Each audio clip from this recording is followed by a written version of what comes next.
클래식, 고전, 전통.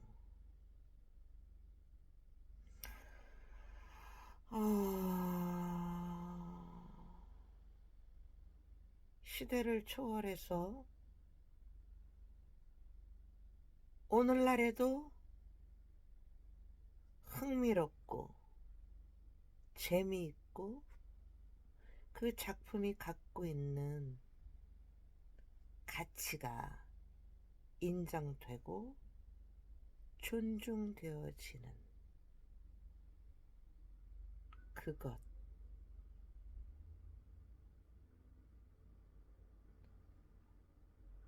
오래되었지만 지금도 계속 파고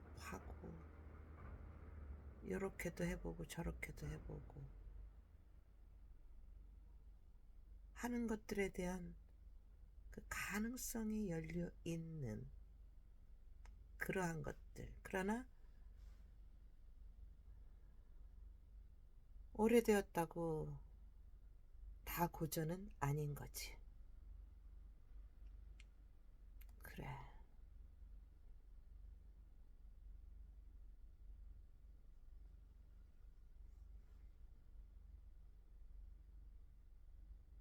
그렇다고요.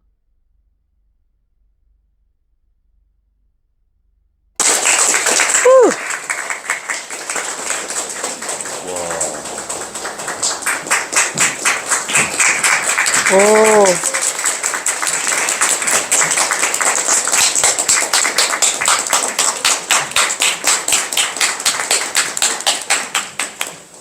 안녕하세요. 안녕하세요. 네, 저는 연극 연출하는 문산화라고 하고요. 이번에 사회를 맡게 됐습니다. 전탄입니다. 일단 저희 배우분들 소개 먼저 해드릴게요. 자, 남동신 배우님.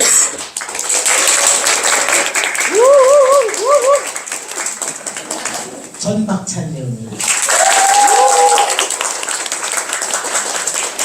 이태훈 배우님. 이민화 배우님. 정성호 배우님.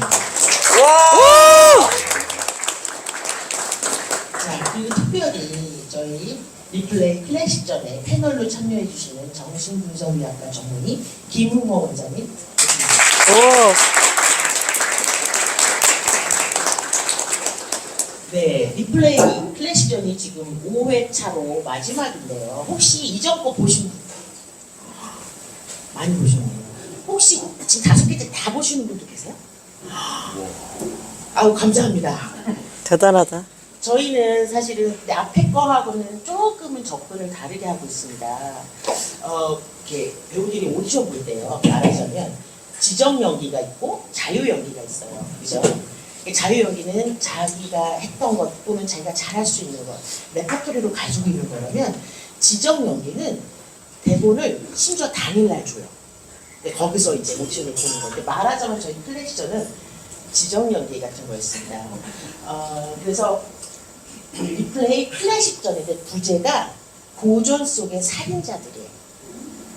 고전 속의 살인자들의 작품들을 하다 보니까 굉장히 무거워지기도 해서 제가 좀 촐랑거리기도 했습니다.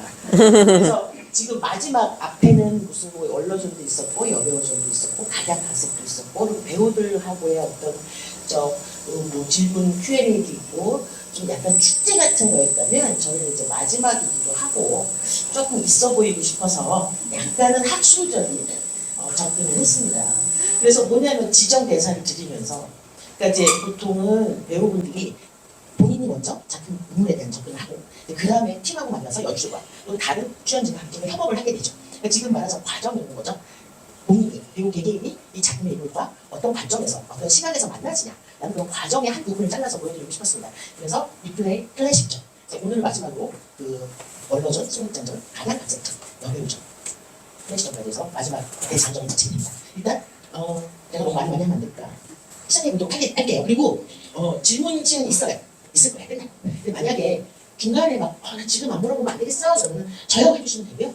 다 끝나고 나서 객석으로 펴지면서 작품에 대한 질문 또는 배우 개인에 대한 질문도 좋습니다. 그런 시간을 따로 드릴 테니까 질문 부분 조금만 기다려주시기 바랍니다. 일단 아까 좀 일찍 오신 분들은 작품 막 슬라이드 배우 사진들 떠오르는 거 보셨을 텐데 일단 저희는 클래식 작품 속의 살인자들 첫 번째 오이디푸스로 시작합니다. 오이디푸스는 운명적인 살인이죠. 일단 저희 오이디푸스 이태훈 배우님이 문을 열어주시겠습니다.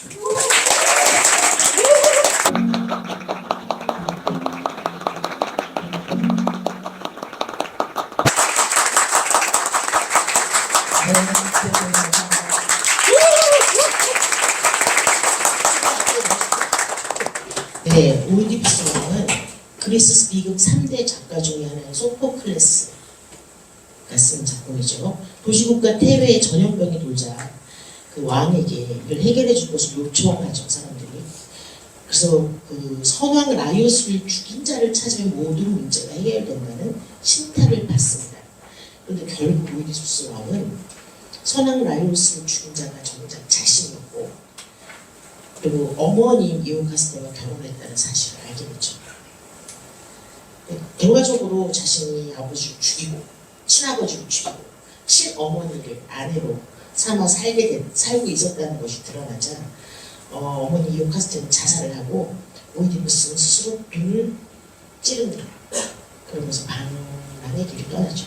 그래서 아까 이태원 선생님께서 빨간 안경을 썼던 게 그 이유죠. 자, 이태원 배우님 오이디푸스 처음이신 걸로 알고 있어요. 그죠? 한 번도 오이디푸스 역을 해보신 적이 없고 요번에 만나 보셨는데 어떤 시각으로 어떤 점에 중점을 둬서 접근을 하셨는지 궁금합니다.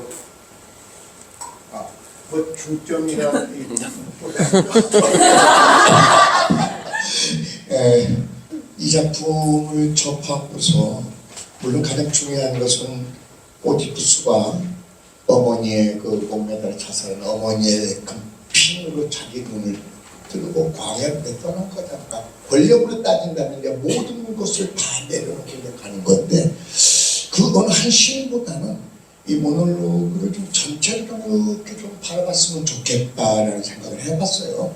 그래서 난 단락을 한 5개 정도를 좀 나누었습니다. 나누어서 제일 먼저 그 태어난 얘기, 그리고 두 번째는 기토이사인데 그 살아간, 그 자기가 태어나서 살아갔던 거, 그 다음에 이제 플로보스 왕 같은 거 진짜 키워준 그 부모님에 관한 부분, 네 번째는 신탁위에서 모든 것을 알고 난 그 이후에 벌어진 그 상황, 그 다음에 이제 떠나고 이런 식으로 해서 좀 전체적으로 어느 한 신을 갖다 얘기를 하는 것보다는 전체적인 맥락으로 이렇게 쭉 하고 훑어봤으면 좋겠다라는 그 생각 때문에 제가 이렇게 짤막하지만은 단락을 이렇게 나누어가지고서 이렇게 만들어봤습니다. 가장 저거 그런 이 작품에서 주는 주제는 뭐 제가 말씀을 드리자 잘 아시겠지만 우리 저 선생님들도 이런 생각이 좀 들어갔어요. 신탁에 의해서 정말로 태어나지 않아야 될 오디푸스가 태어났지 않습니까? 그래서 그 모든 재앙을 다 안고 살아가는 거지만은 가장 스핑크스와에서 수수께끼 해결, 그 다음에 자기의 라이오스 왕을 갖다 여기서 잠깐 나옵니다만 아버지 그 상분의 옷이라는 얘기 나옵니다만 그 얘기 그런 걸 통해서 그 권력이라고 하는 것이 이 작품 속에서 이 살아있는 것과 이 시대랑과 똑같다고 저는 생각을 합니다. 그리고서 그러한 것이 몰락해가지고서 아무것도 없이 외롭게 떠나는 이제 그런 얘기를 좀 제가 생각해봤고요. 그래서 사실은 이게 잘 전달이 됐는지 모르겠습니다만 그 모래밭에서 바람이 불면서 그 외로운 사람의 이제 그런 생각을 하고서 이런 그 영상감을 생각해봤고요. 그 다음에 이제 이 안경 제가 어제 쿠팡에서 8,950원 샀습니다. 아니 이 작품 속에서 뭔가 이렇게 표현을 하고 싶은 의상이나 이런 여러 가지에서 좀 현대적인 요소를 갖췄으면 좋겠다는 생각 때문에 찾아보니까 있더라고. 근데 딱 써보니까 집에서 아닌 것 같아.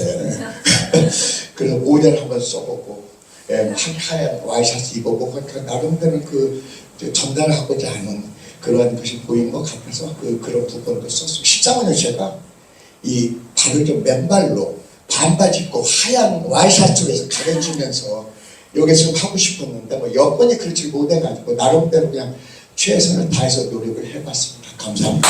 감사합니다.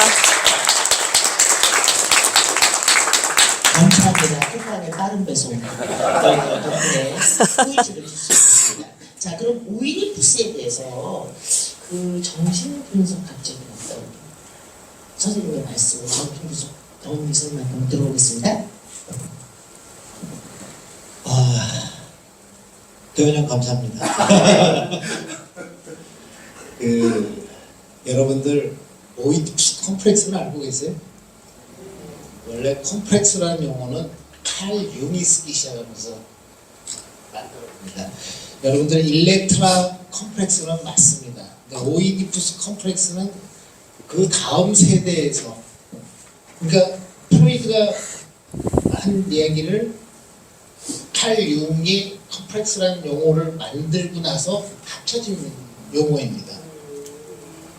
더 재밌는 게 오이디푸스를 여러분들 지금 연기하신 거에 거의 많은 내용이 다 들어가 있거든요. 근데 우리가 오이디푸스를 셰익스피어가 아니라 오이디푸스의 이야기가 나중에 끝날 때 우리 정성호 배우가 하는 거기에도 이 오이디푸스 컴플렉스는 처음부터 끝까지 밑바닥에 깔려서 갑니다. 네. 그래서 이미 프로이드는 셰익스피어의 햄릿을 정신분석으로 발표를 했어요. 네, 여러분들이 제가 이제 오이디푸스를 공부하면서 이렇게 하면 재미없는데 오이디푸스 공부하면서 오이디푸스 컴플렉스를 보면서 이게 해가지고 오이디푸스 컴플렉스를 프로이드가 공부를 많이 해서 만든 이론인 줄 알고 프로이드 전집 중에 여러분들은 없는 전집인데 실화만 모아서 공부한 자료가 있어요. 그래서 난 거기서 발견한 줄 알았어요. 그래가지고 프로이드가 공부 많이 했구나. 그런데 아닙니다. 프로이드가 이 소포크레스의 오이디푸스를 보면서 그날 쓴 거예요. 그 이론을. 그러니까 제가 지금 정신 분석적으로 이거를 분석을 해드리는 게 아니라 정신 분석보다 더 위대한 게 연극입니다. 소포클로스의 오이디푸스를 보면서 오이디푸스 컴플렉스를 만든 거죠. 네, 그러면은 그 오이디푸스 컴플렉스를 여러분들이 그러면은 아버지를 죽이고 엄마를 차지한다. 그렇죠? 오이디푸스가 아버지를 죽이게 된 게 어디서 죽이게 되죠? 테베로 가는 길목에서 만나게 되는 아버지를 죽이게 되죠. 근데 제 1차 살인은 오이디푸스가 한 게 아니죠. 1차 살인은 아버지가 아들한테 이미 살인을 했습니다. 이게 왜 그렇게 될 수밖에 없냐면 인류학적으로 지금은 잘 먹어서 캥거루족이 많죠. 다들 부모한테 지금 용돈 받아서 이거 오시잖아요. 그 시절에는 먹고 사는 게 무지무지 힘듭니다. 여러분들 사춘기라는 게 왜 생긴 줄 아세요? 사춘기가 없다면 인류는 존재를 못했을 거예요. 왜냐면 옛날에 우리가 사는 시대로 본다면 40세 넘기기가 힘들었어요. 신석기 시대 이런 데 보면은 26년밖에 못 살았던 거죠. 평균 수명이. 근데 그 아이가 캥거루같이 계속 붙어있으면 어떻게 됩니까? 아버지도 죽고 엄마도 죽고 다 그 가족이 죽게 됩니다. 그럼 아이를 어떻게 해야 돼? 빨리 내보내야 되죠. 그랬던 것들이 이제 신탁이라는 것을 이용해서 1차 살인이 이루어지는 겁니다. 근데 살인은 안 이루어졌죠? 백설공주도 살인을 했지만 안 이루어지잖아요. 안 이루어지는 그 상황에서 누구를 만나게 되니까 테베로 가는 길에서 만나게 됩니다. 그것도 술 취한 아버지.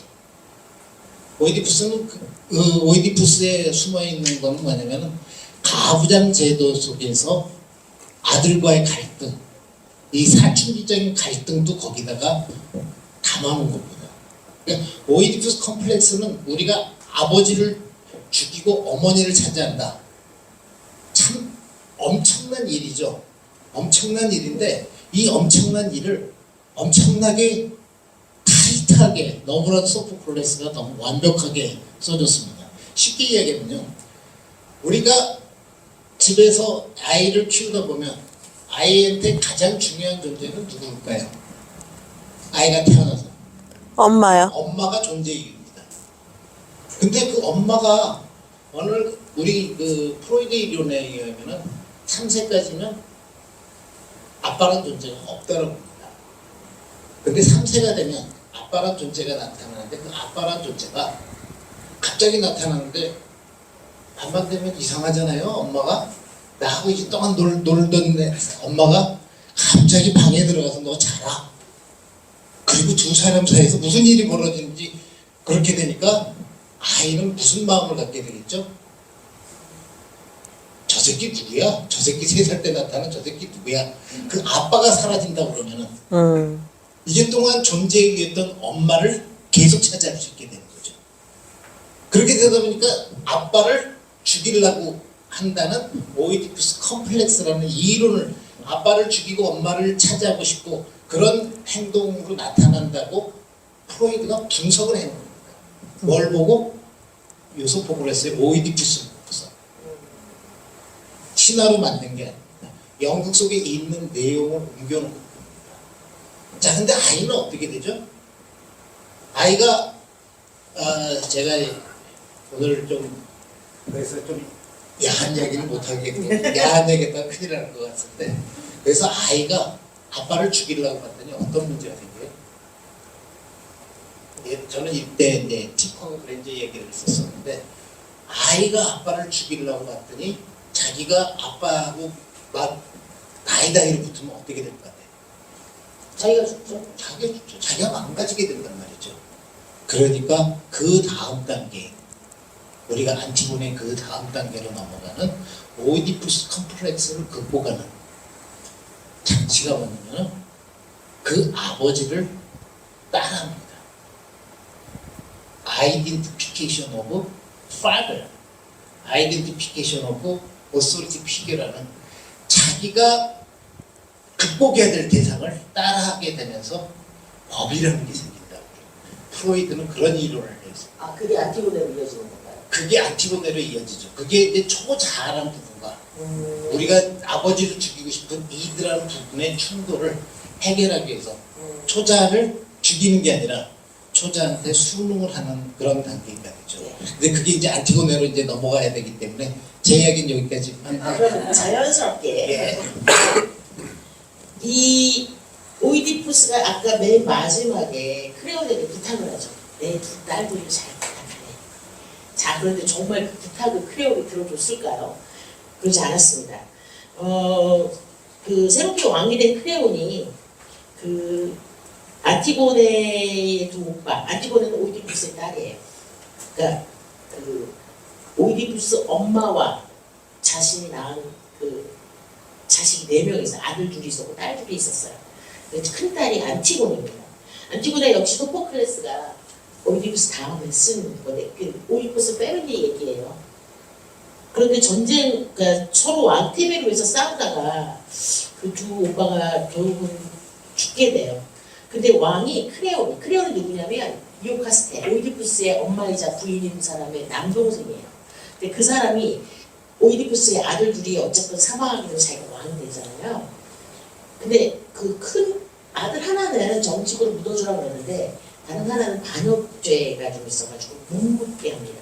그때 들판에 버려져서 썩게 구라라는 거를 안티고네가 크레온의 명을 거부하고 신의 법에 따라서 자기 오빠를 내장합니다. 거기서 이루어지는, 그러니까 이거는 법적인 살인이라고 저희가 지금 자그마치 부진을 다루는데요. 일단 안티고네 어떤 대사가 있을지 전박찬 배우님이 해주시겠습니다. 네. 그 한강 작가가 노벨문학상을 받았을 때 심사위원을 평하면서 안티고네와 소년이 온다가 닮아 있다라는 이야기를 했다고 해요. 그래서 그 어떤 동시대성을 가지고 있길래 안티고네라는 작품이 지금까지도 읽혀지고 있는지 그 부분이 궁금했고요. 그래서 첫 장면의 독백을 한번 들려드리겠습니다.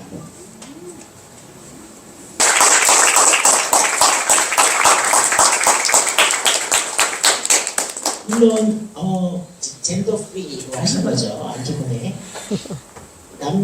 뭐 그래서 그런지는 모르겠지만 제가 여태까지 본 적이 없는 침착함과 어떤 단단함이 좀 저는 느껴졌거든요. 정박찬 배우님 어떤 접근 안티고네에 있어서 정박찬님의 선택은 무엇이었을까요? 사실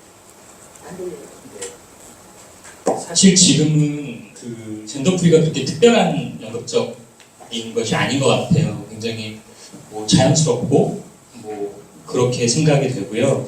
그 안티고네라는 독백을 하자고 말씀하셨을 때 중점적으로 생각했던 것은 안티고네의 시민성이었어요. 자신이 왕의 명을 어겨서 죽을 수도 있는 그런 상황에 놓이면서도 그 오빠를 묻어주는 그 행위가 시민성에서부터 나온다고 생각을 했고, 꼭 오빠가 아니더라도 누군가를 묻고 땅에 묻고 애도한다는 것이 어떻게 보면 당연한 것이고, 그것을 박탈당했을 때 인간이 어떤 저항을 하게 되는지 그 부분에 주안점을 둬서 대본을 20몇 년 만에 읽어봤습니다.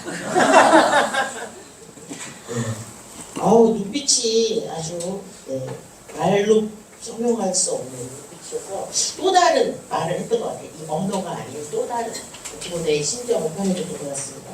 자, 그럼 연결해서 안티고네와 대립하는 크레온, 그 오이디푸스의 처남이자 외삼촌인 크레온.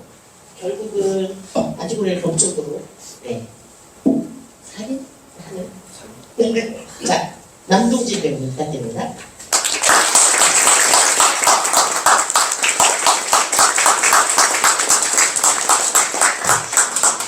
별로도 부드럽고 싶은 남자인 거죠. 절대 부드럽진 않고 권위 그 자체? 자, 크레온을 한 번도 안 해보셨잖아요. 네, 그렇죠. 그러니까 저희 정말 이번에 해보지 않은 역할을 이 미션을 가지고 각자 분석하고 하신 건데, 네. 그래서 이번에 남동진 배우님이 중점을 준 것은 크레온의 어떤 지점이었어요? 물론 이미 약간 느낌이 왔지만. 네.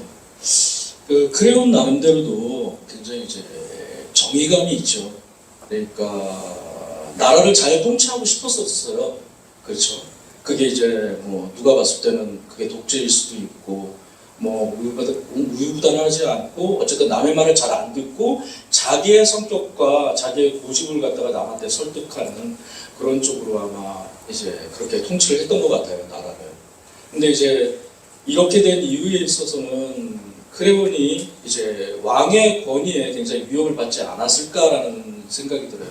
그거를 이제 그 앞전에 좀 찾아보면 오이디푸스 앞에 이제 오이디푸스가 이제 라이어스 왕을 그 위에 아버지를 죽이게 되죠. 그때 이제 아버지인지도 모르고 죽였지만은 그때 이제 크레온이 그 오이디푸스한테 그 왕한테 가서 라이어스 왕이 죽었다, 도둑들한테 죽었다라는 얘기를 전해 듣게 됩니다.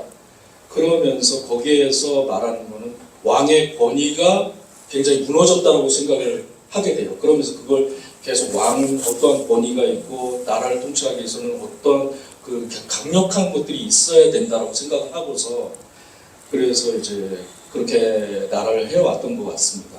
그런데 이제 뭐 말하자면은 크레온 나름대로도 어떠한 저는 악인이라고 좀 제가 하는 역할이긴 하지만 악인이라고 보기에는 좀 어렵지 않을까라는 생각도 있어요.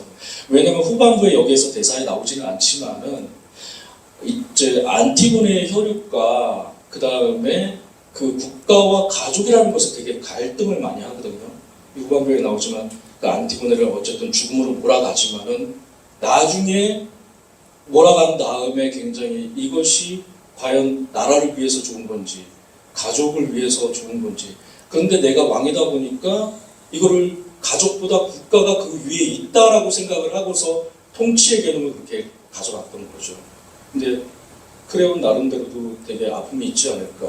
말하자면 현명한 아주 잘 나라를 이렇게 통치하고 싶었는데 그렇게 되지 못했던 아주 비극적인 가족이 돼버렸죠. 왜냐면 안티고네도 어쨌든 죽음으로 몰고 가게 되는데 거기서 이제 하이몬이라는 아들이 있어요.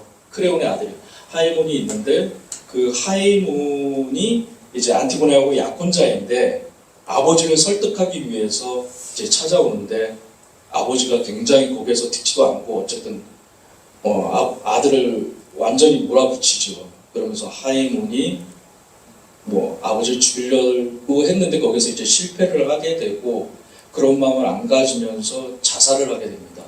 그러면서 또 그 얘기를 또 어머니 이름이 까먹었는데 아니 다른 그 크레온의 부인이죠.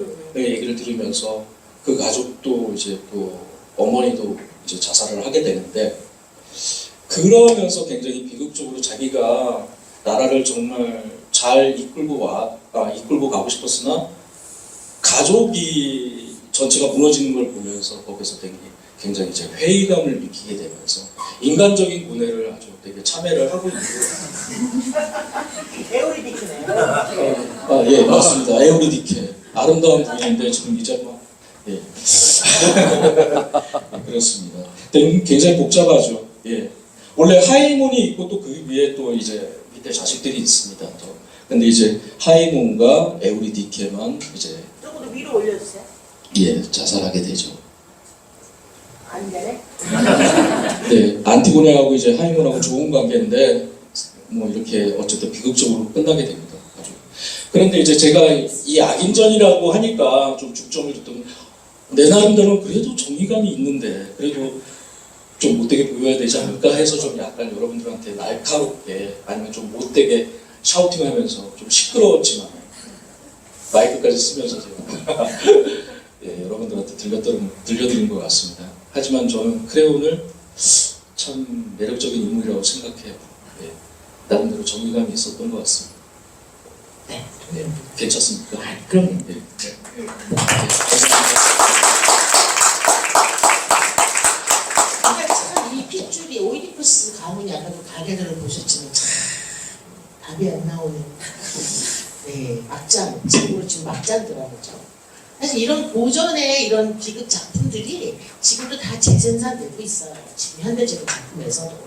자, 아까 우리 김민호 원장님 사실 정신분석학과 전문이시지만 희곡 작가님이시도 하시고요. 프로 관극론이십니다. 그래서 아까 역시 연극이 최고야라고 말씀을 해주신 것도 예, 누구보다도 사실 연극인에 가까운 거의 전 연극인이라고 보는데 그런 그 아까 말씀하셨듯이 오디푸스 컴플렉스가 이렇게 어떻게 이어지는지 다음 작품 안티고네에서 어떻게 이어지는지 다시 아까 이어서 말씀해 주시겠습니다. 예. 남동진 배우 크레온 안 했었나요? 네, 안 했고 아일랜드에서. 안티고네였었습니다. 안티고네에서 아일랜드 프로젝트에서 네, 크레온을 했다라고 착각을 했었었는데 네, 네. 그 작품 하시면 다시 꼭 보십시오. 그 안에 이 내용이 다 들어있습니다. 이 대사는 없어요. 이 대사는 없지만 그 내용이 다 들어있어요. 안티고네 마지막 안티고나와 크레온의 그 아일랜드 내용을 보면 다 들어있습니다.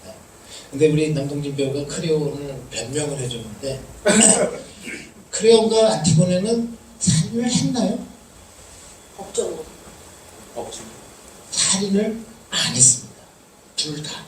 근데 오늘 살인자전에 등장을 하길래 이 의도가 뭘까? 참 고민이 되는데 사실은 그러니까 우리가- 법적으로 어쩔 수 없이 사용하는 거고 스스로 알고 간 거. 근데 바로 그 부분입니다. 우리가 이 법적인 살인 아마 이 시대와 아주 가장 잘 맞는 이 연극이 아닌가 생각이 듭니다. 우리는 법이 있으면 모든 게 다 이루어진다고 생각을 하는데 법은 도덕 앞에서 사실은 별게 아니죠. 도덕적으로 우리가 그랬는데 이거는 이 작품은 사실은 신의 법과 신의 법이라는 건 자연의 법이죠. 약간의 불문법에 가까운 법과 그 성문법에 가까운 법의 대치로서 살인이 일어나는 것을 그립니다. 크레온에 대한 설명을 하셨는데 크레온은 왕을 3번 합니다. 왜 세 번 하게 될까요? 아까 그거 좀 보여주시겠어요? 아니요.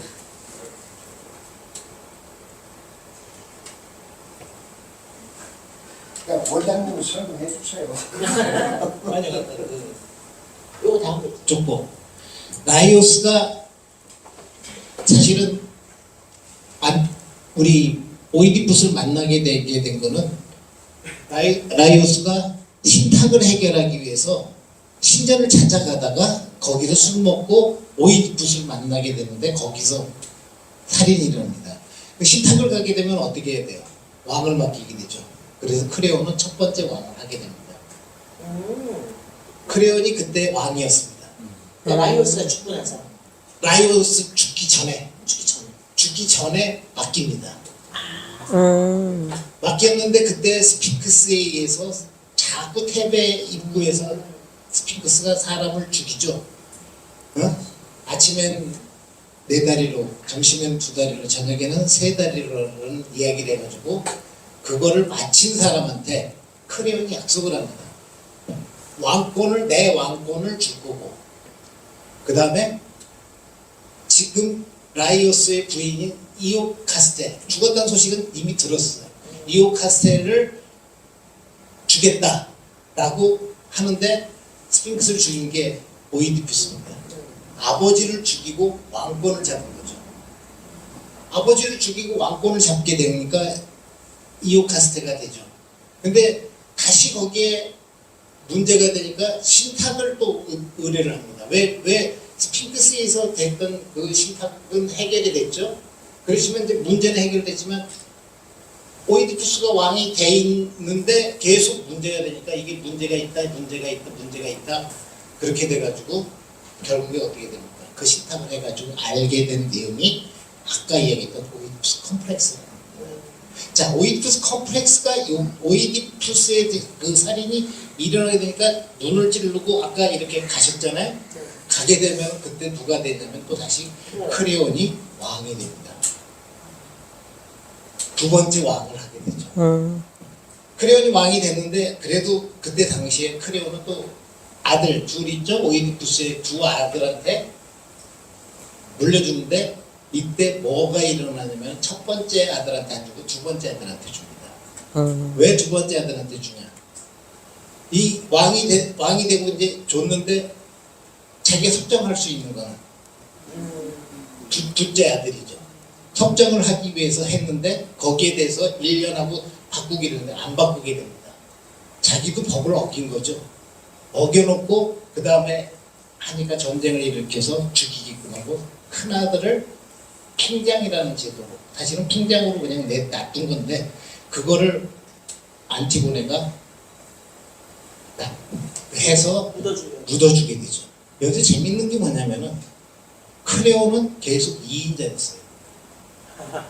계속 2인자죠. 누가 시켜서 하고 이렇게 하다 보니까 자기가 마지막에 이제 되고 나니까 두 아들까지 죽었어요. 이때 당시만 해도 지금 사우디아라비아가 어떻게 돼 있죠? 형제상속제도죠. 아직까지 장자상속제도, 가부장제도가 완성이 안 되던 시기입니다. 자, 신 앞에서 왕이고 일반 사람하고 어떻게 해요? 다 평등한 관계죠. 신의 법 안에서는 왕도 똑같이 평등한 관계입니다. 그런데 여기서 크레온은 무슨 짓을 하죠? 저기 아일랜드에서 나오죠? 이 법은 누구의 법입니까? 인간의 법입니다. 인간의 법을 만들게 되니까 수직 구조를 만들게 돼요. 수직 구조에 대해서 일반적인 사람들, 특히 여성분들은 셋이 모이면 아주 평등하거든요. 대화하는 게. 남자들 보면은요, 셋이 모이잖아요. 너 이거 해, 이거. 수직 구조입니다. 이런 수직 구조에 대한 안티고네가 나오게 됩니다. 그렇게 되니까 이 수직 구조로 아까 얘기했듯이 법이라는 걸 만들게 되죠. 법이라는 걸 만들어서 누르는 구조죠. 이거는 누르는 구조의 가부장적인 구조에 대해서 평등하게 내 오빠고 내가 이거를 이렇게 다 오빠인가요? 동생인가요? 오빠죠. 큰 오빠를 묻어주게끔 되면서 이스메네한테까지 이야기를 하는 건 평등하자.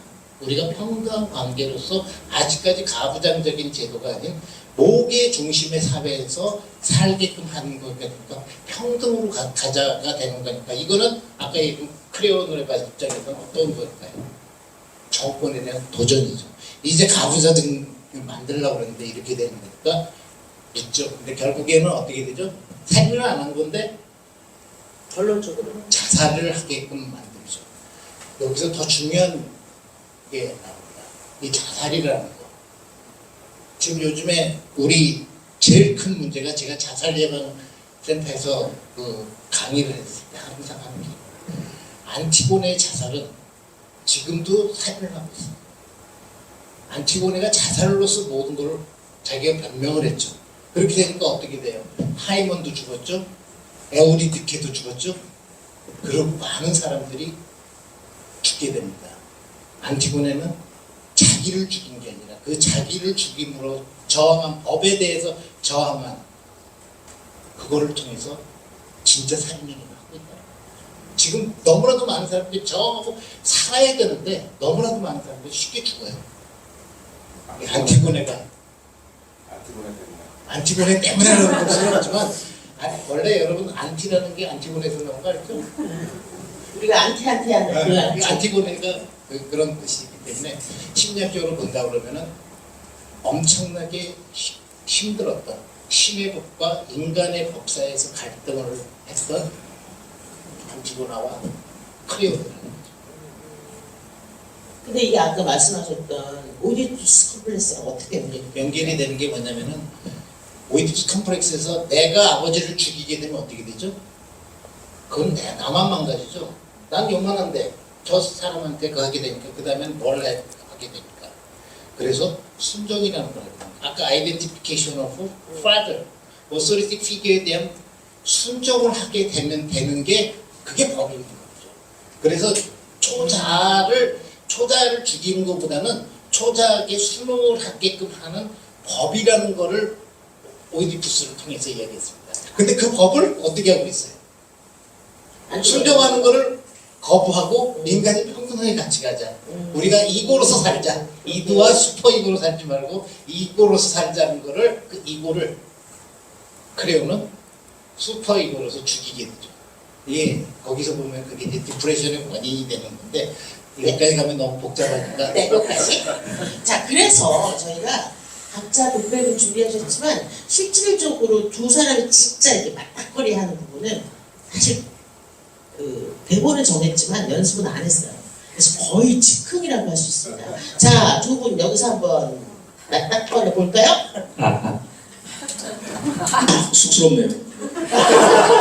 아니 이거 약간 편하지가 않네. 저도 잠깐 도발 좀 하겠습니다. 네. 이 작품을 보면서 안티고네 보면서 두 사람이 그 아일랜드에서 한번 맞붙으면 더 재밌을 것 같다는 생각도 했지만 제가 오늘 정리하면서 보다 보니까 자크 락강 아시죠? 락강은 안티고네를 기상에서 나타난 인물 중 가장 고결한 인물이라고 자기 글에 썼습니다. 왜냐하면 신의 법에 자연법의 실정법을 자연법이 더 우위에 있고 인간이 더 우선이다. 용산에 있는 분이 좀 들었습니다. 정치적인 언급은 좀 자제해. 네. 지금 여기서 자꾸 아일랜드 얘기하시는데 혹시 모르시는 분 계실까봐 설명을 좀 드리자면 아돌프 파드라는 작가가 쓴 아일랜드라는 작품이 있어요. 감방에 갇힌 두 남자 이야기입니다. 근데 얘네들이 둘이서 안티고네 역할을 해요. 역할을. 남자 두 명에서 한 명은 안티고네, 한 명은 크레온. 그래서 그 작품이 갖고 있는 많은 한의가 거기 있는데 혹시 그 프로젝트 아일랜드에서 거의 계획이 있으신가요? 조만간? 그 저희가 이제 하면서 아일랜드 하면서 이제 한 지금 10년이 좀 넘었죠. 그 재작년인가 이제 10주년으로 아일랜드를 올렸었어요. 이제 그 이후로 우리가 그때 굉장히 힘이 많이 붙여가지고 이제 언제까지 할 수 있을까. 근데 아직 계획이 없으신 거나요? 아직은 계획은 없는데 많이 보고 싶어 하시는 분들이 계셔가지고 저희가 지금 좋은 거를 먹고 지금 상대 배역하고 이제 스텝인으로 좀 하고 있습니다. 혹시 아일랜드라는 제목의 공연이 홍보되고 있는 걸 보신다면 한번 체크해 보시면 좋을 것 같습니다. 네, 아일랜드가 여러 군데서 많이 올리고 있는데요. 저희 프로젝트 아일랜드의 아일랜드를 꼭 봐주세요. 네, 감사합니다. 저도 적극 추천합니다. 제 아일랜드를 거의 50년 전에 처음 할 때 들어갔는데 그 두 분보다 잘합니다. 네. 제 기억 속에 50년 전에 서인석 선생님, 서인석 이승호 배우님, 네. 네네, 그딸 실험 극장에서. 예. 네, 알겠습니다. 네, 다음. 자, 이제 그 소포클레스 말고 또 다른 그리스 3대 비극 작가 중에 한 명인 에우리피데스. 적어도 이제 오이디푸스 패밀리를 좀 벗어나서요. 메데아라고 들어보셨죠? 응? 들어는 보셨는데 사실 잘 모르실 거예요. 근데 그 메데아 그러면 자기 새끼를 지 손으로 죽이는 그 학년이죠. 사실 복수를 위해서. 마법의 능력을 가진 그 메데아가 어쨌든 자기 조국을 버리고 자기 손으로 막 동생을 죽이고 그러면서 이하손한테 정말 자기의 모든 것을 바칩니다. 남편. 근데 이 이하손이 그 나라 그 아까 우리 계속 코리토스의 공주로 바람이 나요. 자기는 정말 모든 걸 다 바쳐서 이하손을 위해서 헌신을 했는 거예요. 바람이 나면서 이 메데아가 심지어 그 나라에서 쫓겨나요. 바람핀 작은 남편. 그래서 결국은 메데아가 그 바람난 여자로 죽이고 자기의 두 아들을 자기 손으로 죽입니다.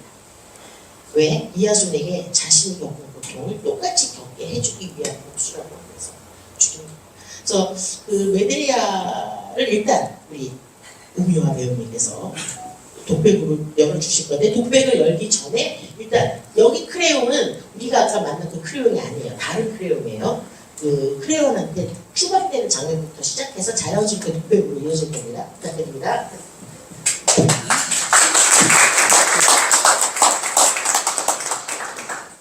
새끼를 자기 손으로 죽였을 정도로 얼마나 미친 X일까 생각을 할 수도 있는데 굉장히 뭔가 더 치밀하고 소름 끼칠 정도로 지적이었던 것 같아요. 자, 어떤 관점에서 메데아를 만나셨는지?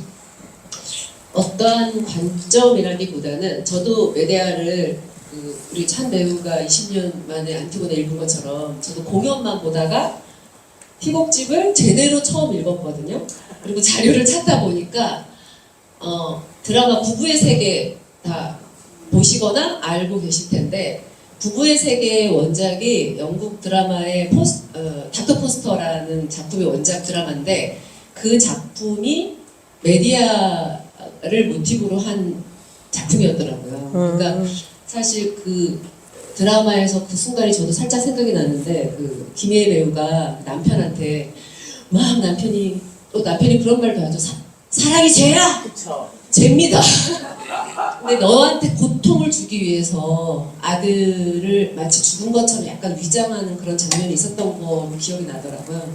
근데 메데아라는 인물이 현대적 이제 지금 생각하면 모두가 뭐 사랑의 질투의 화신, 복수의 화신 말하지만 이게 현대적으로 봤을 때 진짜 그렇게 자식을 죽이고 남편을 죽이고 모두 죽였다면 뭐 당연히 범죄고 어딘가 들어가 있겠죠. 근데 사실 작품 속의 신화에서는 메데아가 모두를 죽이고 아이들도 죽였지만 그 다른 신에게 보호를 받고 살아남거든요.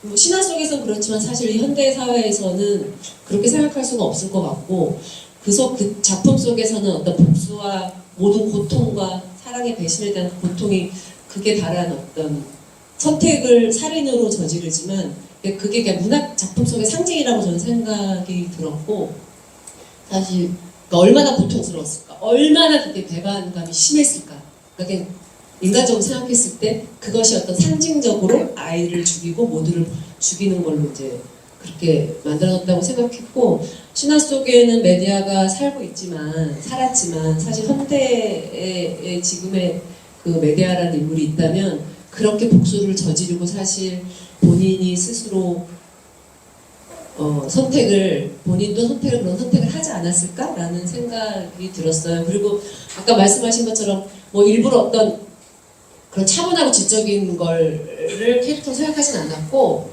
하지만 그 생각은 했어요. 그러니까 메데아가 정말 그 시대에 뭐 모두가 왕의 권력은 남자가 잡고 있었지만 이 여자가 정말 똑똑하고 능력 있고 뭐 마술을 부리는 사람이기도 하지만 그런 기술적인 걸 떠나서 정말 이 사람이 남자였다면 아마 똑같이 또 어떤 왕권을 차지하려고 하는 어떤 그 누군가였겠다라는 생각이 들긴 했었던 것 같아요. 네, 감사합니다. 네, 그래서 김은모 원장님, 메데아 또 크면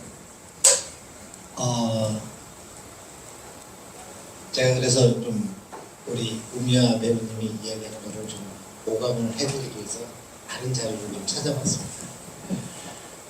메데아를 이 작품에서의 메데아는 진짜 안티소셜이죠. 저희 말해서 사이코패스죠. 네. 사이코패스는 재밌잖아요.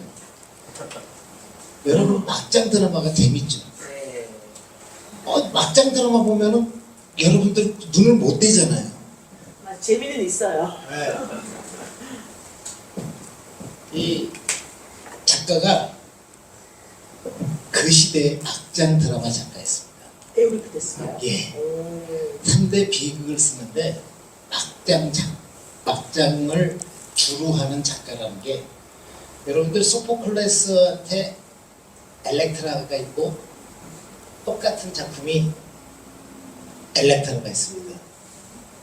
소포클레스는 아까도 얘기했지만 탄탄한 플롯 중심으로 해가지고 아주 탄탄하게 가는데, 우리 여기 에우리피데스. 네, 에우리필레스는 막장 드라마를 합니다. 엘렉트라가 자기의 욕심에 의해서 죽이게끔 되는, 자기 엄마를 죽이게끔 되는 건데, 소포클레스는 똑같은 내용인데 그거를 어떻게 표현하냐면은 정당성에 의한 죽음으로 플롯을 가져갑니다. 우리 메데아의 작가는 막장 드라마를 썼습니다. 막장 드라마로 하면은 간단하게 끝나요. 안티소셜, 사이코패스. 그럼 제가 할 얘기가 없겠죠. 근데 이거를 다르게 메데아의 뜻이 뭔지랍니까? 우리 미아 배우가 마지막에 얘기했지만 메데아의 뜻이 계획자입니다.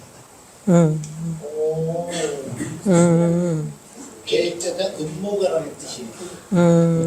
그래서 이제 다른 해석에 의하면은 동생을 죽인 게 아니라 아버지에 대한, 여기서 또 아까 얘기했지만 우리 안티고네 같이 아버지가 너무 압정을 하고 그 자본가와 좀 그런 입장에서 보면은 프롤레타리아를 너무 박해하는 그런 것 때문에 원작이 두 가지 원작이 있어요. 그래서 그렇게 했는데 메데아가 거기에 저항을 합니다. 저항을 하게 되니까 그 오빠를 죽이게끔 되고, 그 사람을 왕으로 옹립을 했는데 그쪽에 서서 죽이게끔 돼서 그렇게 했고 자기는 도망갔는데, 그렇게 표현이 되는 또 메데아라는 장면이 있습니다. 그리고 여러분들 투메데아라는 이야기 들어보셨죠? 두메데아라는. 왜냐면 메데아가 이렇게 잔인한 인간만 있냐면 또 다른 부분이 있죠. 아이들하고 대화할 때 보면은 엄청나게 사랑스러운 여자. 근데 왜 이런 사람이 아이를 죽였을까요? 질투?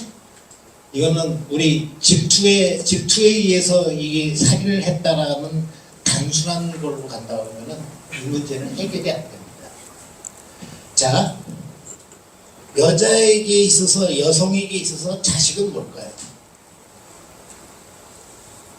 남편이랑 살면서 10년 이상 살기 어렵죠? 근데 둘이 벌써 10년이 된 상태예요. 둘이 애 둘 낳고 10년이 된 상태인데 이때 뭐를 불지르는 거죠? 질투가 아니죠. 더 예쁘긴 했어요. 더 예쁜 여자로 묘사가 되고 있는데 그런다고 해서 이게 아니죠.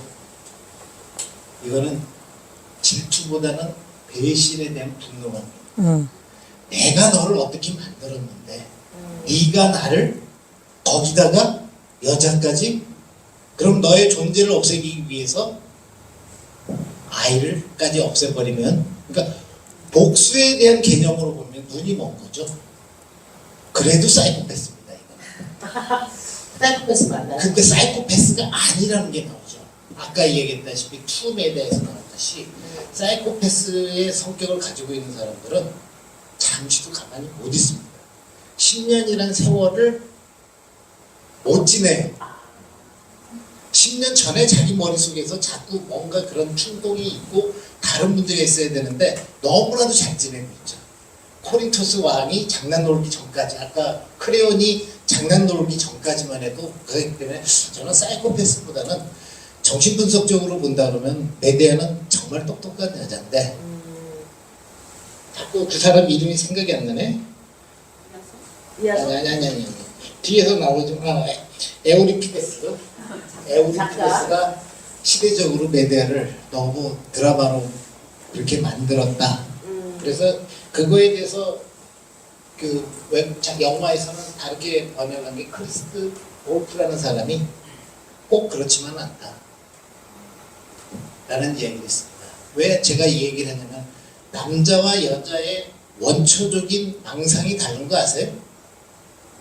몰라요. 네? 남편과 아내의 그 망상이 생기는데 전혀 달라요. 남편의 망상은 뭘까요? 남편의 망상은 단 간단해. 저 새끼 내 새끼 맞아? 모르잖아요. 여자의 망상은요? 여자의 망상은 뭘 것 같아요? 저 새끼 내 새끼 맞죠? 그럼 여자밖에 모르잖아요. 저 새끼 나한테 지가 번 돈 다 갖다 준 거야? 반대로 얘기하면 자기의 자식한테 돌아오는 게 제대로 돌아온다 그러면 여자들은 특별하게 질투까지 안 한다는 거죠. 그냥 너 가져. 10년 지나면 너 가져. 그렇게 되는데 뭘 하는 거죠? 자기 본체 존재에 대한 배신을 했기 때문에 이거는 단순한 질투의 거로 보기보다는 배신에 대한 살짝 헷갈려 해서 됐다. 그렇게 가고 그 뒤에 얘기는 또 네, 하고 왔습니다. 시간 관계상. 자, 지금 에우리피데스가 이제 막장 드라마를 썼다는 점이 좀 굉장히 흥미롭습니다. 그런 의미에서 이하순과 메데아가 막장으로 한번 붙는 장면. 역시 이것도 연습은 되지 않았습니다. 그냥 대본만 그냥 딱 지점만 정해놓고 그냥 저희 즉흥이에요. 우리 제대로 한번 막장으로 한번 붙어볼까요?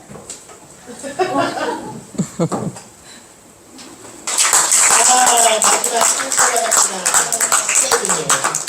자, 예상하시겠지만 마지막 남은 정성원 배우님 일어나셔서 안 가르쳐 드릴 거예요. 어떤 배역을 할 건지 맞춰보시기 바랍니다.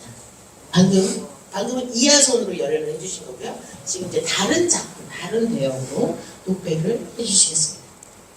리딩을 너무 열어내서 자, 박수로!